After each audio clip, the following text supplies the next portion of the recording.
leaking plumbing pipes, not fit for purpose. My name's Alan Hart, and in today's video I want to have a look at that pipe underneath your boiler that sometimes leak. It's the condensate pipe, and I want to ask you, is that pipe fit for purpose, or is the condensate causing it to rot and corrode? And I'd really love some feedback with this. I've also got a special guest again today. We've got Elliot from E-Fry Gas Services, and he's got some pipe work to show us, and he's also got some questions to ask us as well. And as I say, I'd really like it if you could to please add some comments below. Let me know if you've come across this and what you feel the solution would be. Do you think it's installer error, or do you think it's down to the manufacturers? Is there actually an issue here? Yeah, let's have a look.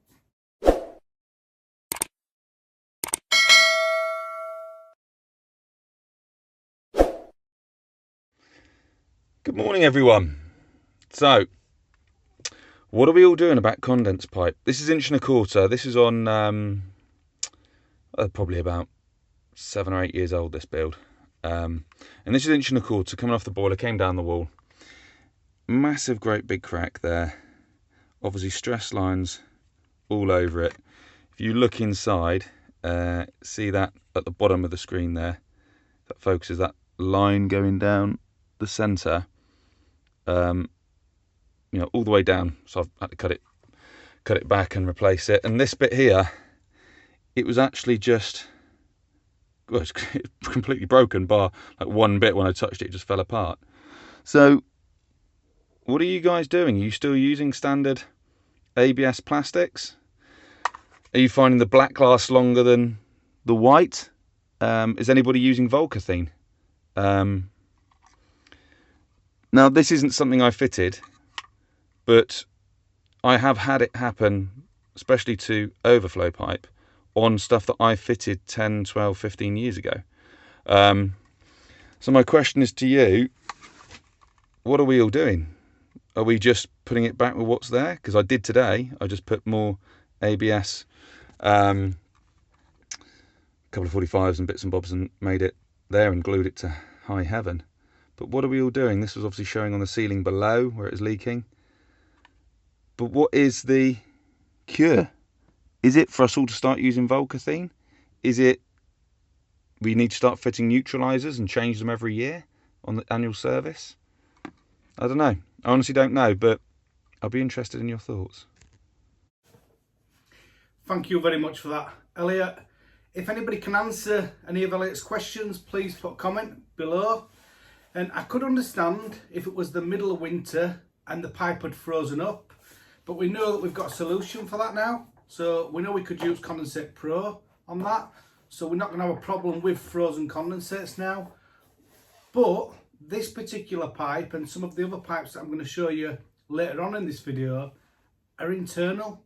So Elliot's pipe was internal, and it's cracked. It looks like it's had frost damage, and some of the pipes that I've gone to, they're actually brittle, and you can just push them and they'll just fall to bits.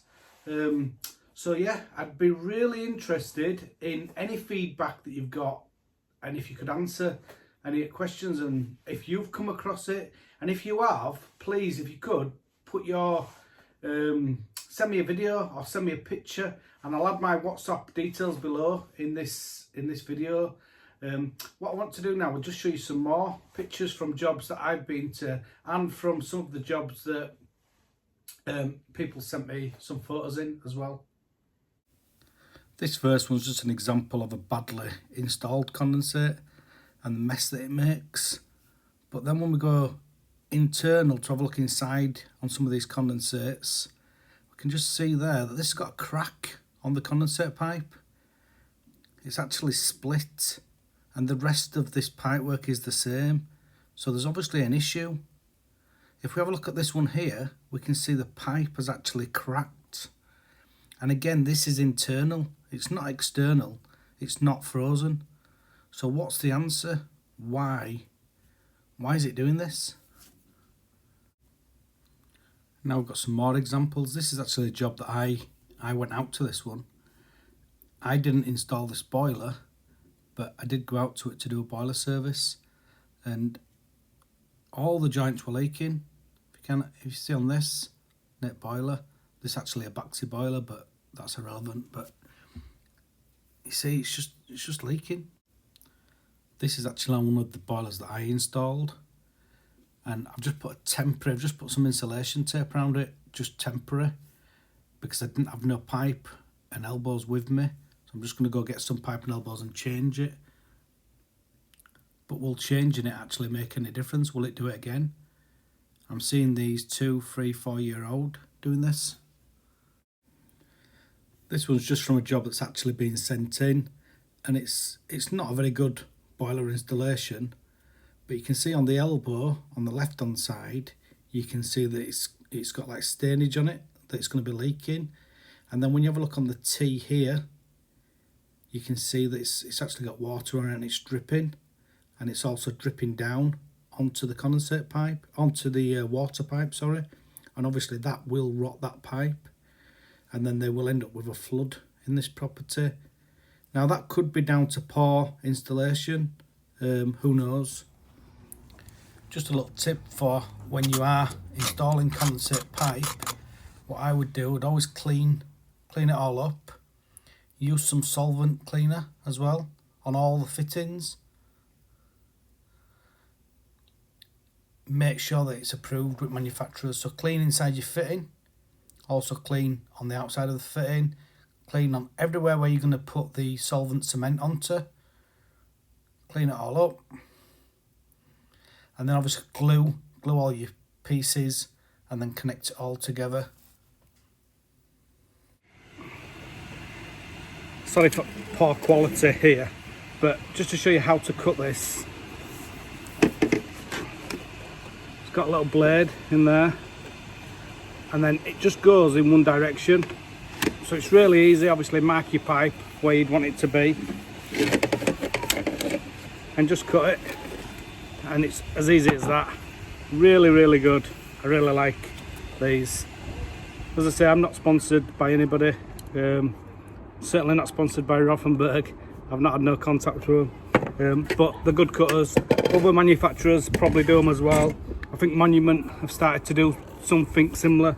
I'm not sure exactly because I've not seen them. I did see somebody do a video on them, but yeah, but that's your Rothenberg pipe cutters. Really good. They come in 1.5 inch and 1.25 inch, and they may do other sizes, but I've got 1.5 inch and 1.25 inch, so just makes it easier.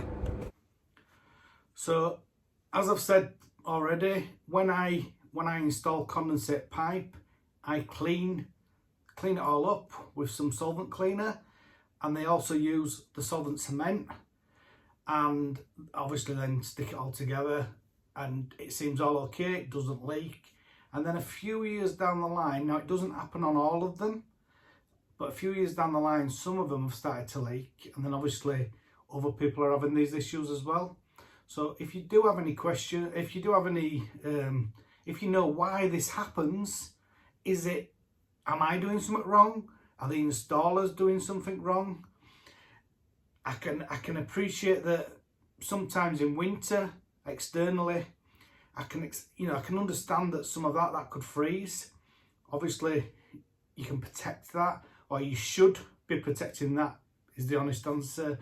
Almost all manufacturers now ask for your condensate pipe to be 32mm pipe and lagged, not all, and not update the pipe to 1.5 inch.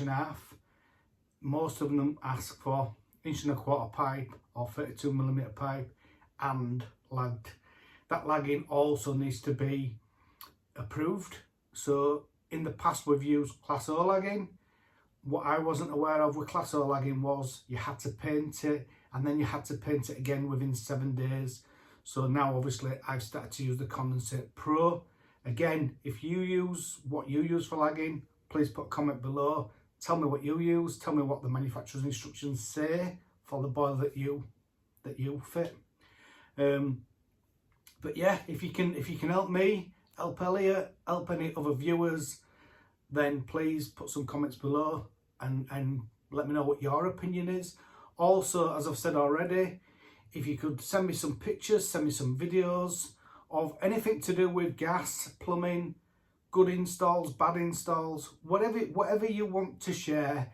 And if there's any videos, if you want to have a platform to show your videos off, then again, get in touch. This channel is for everybody. It's not about me, it's about all of us. It's about raising the standards in the industry, and that's what this channel's about. So, as I say, anybody at all, get in touch. I would be happy, I would welcome any manufacturers, any gas engineers, any plumbers, anybody in country really.